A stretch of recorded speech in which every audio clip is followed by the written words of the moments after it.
Hello, today I will be doing a video on Candyman, a sequel to the horror classic Candyman 1992, about a painter who gets new inspiration from the infamous neighborhood Caprini Green and the terrifying legend surrounding it.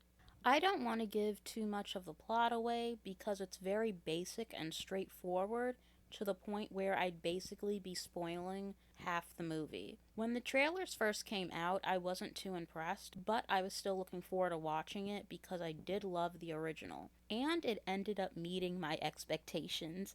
I knew hours before watching this I wouldn't like it, I just had a feeling. I'll start off with things I did like. The soundtrack is good and was wasted on this. The acting is also good, and the film is shot very well.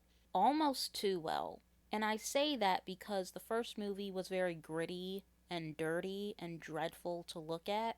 It sets the tone and is more authentic. This sequel, however, looks too sleek and clean. It's very high definition, along with being too polished and sterilized.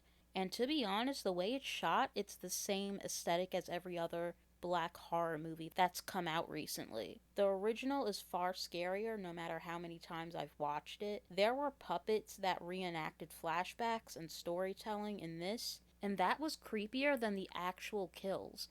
Most of the kills in here fall flat.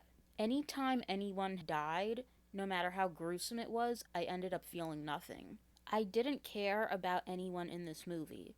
It's not a boring movie, it held my attention throughout, but something was missing. I kept waiting for it to get better.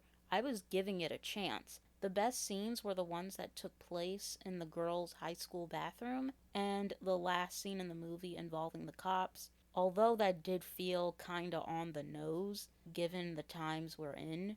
The high school scene had a good build up, but I was incredibly disappointed they decided to cut away and you couldn't see anything that was going on. Like, what's the point in even making it rated R if we can't even see it? Also, most of the people that die are white. I guess that's to poke fun at the fact that white people make dumb decisions in horror movies. There's also a black man who was an alphabet that was just there for comic relief and to make black people jokes. It reminded me so much of Billy Porter, and I didn't like that. I give this a 4 out of 10. Ugh, this was such a letdown, but I completely expected it. If they're going to make FBA stories, then they need to hire FBA actors and writers and directors. Because when you hire outsiders, there's this huge disconnect, and I think that's why this movie failed.